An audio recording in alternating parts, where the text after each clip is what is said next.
Snowball Derby winner. Man, it looked like it was never going to happen for a while, and now you've won 2 out of the last 4 years. Congratulations. Yeah, I appreciate that.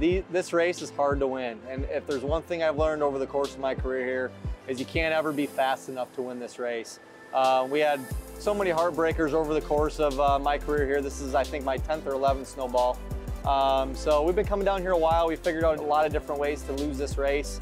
And yeah, it was just our night tonight. You know, I felt like we had probably the best long run car out of the field, but short run, we just really couldn't get that short run speed. And this race is really interesting because you know you're gonna have long runs in the beginning, but 9 times out of 10, it ends up being a short 20 lap dash to the end. We had the track position all day, and you just have to be in the game, right? If you're in the top 2, 3, 4, you have a chance to win this thing at the end. Anything can happen. And of course, Bubba and Nasty got together there, and we were I felt like the best car left. Did you feel like, had that caution not come out with about 25 laps to go, you had closed, it looked like you were just about to make a run on Nasty. Did you feel like you were where you wanted to be at that time? Yeah, 100%. I was, you know, pretty much had him teed up. He was starting to get free on entry, starting to slip a little bit, and our longevity was really starting to show.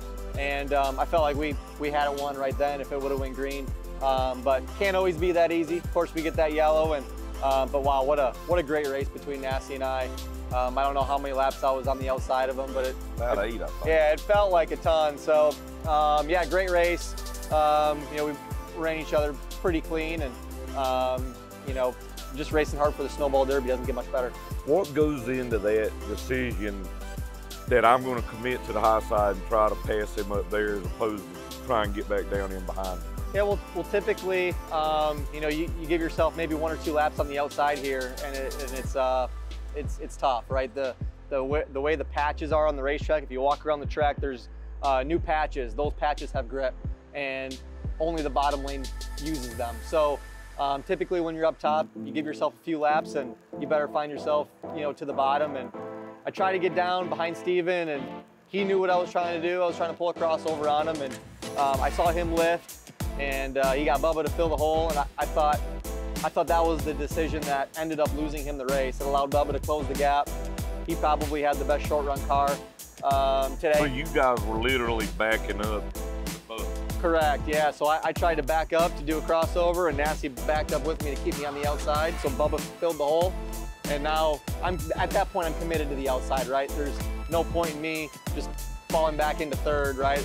My best shot at winning was battling on the outside and hoping Bubba would have poked Nasty, got him loose, and I could clear them both. But that is what happened. Well, in a different sense, yeah. So it's you know, mind games, right?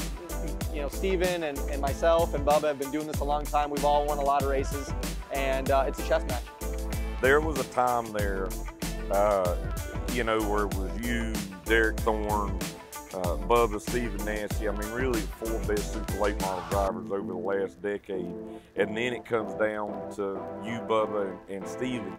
And we're just sitting there watching it, and it's like, this is exactly the way you would want it to be.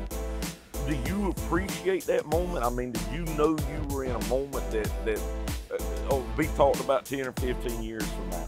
I hope so. I mean, what a classic race I think we saw tonight. You know, it's funny you say that. It actually did cross my mind. It was maybe, I don't know, middle of the second part of the race when it was, you know, Thorne, Nasty, Bubba, and I'm like, man, this is what you want from a fan's perspective. I mean, this is the cream of the crop, what I feel in super late model racing, and at least those 3. I won't put myself in that, you know, category, but you can. You know, it's they're 3 of the best, and you know, it's a pleasure racing with them. Hopefully we put on a great show for the fans. It had to be a great show. I can't wait to go watch the replay myself. Oh man, it's good. It'll get you up on the edge of your seat, I'll tell you that.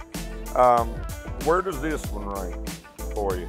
I don't know. It's a loaded question. Obviously, you know, the first one was big. I think my first Snowball really propelled me into the next step in my career with Thor Sport. You know, this Snowball, obviously, they're all hard to win, right? They're all special. You know, I have a few truck wins that are super special, right? To win on a NASCAR level.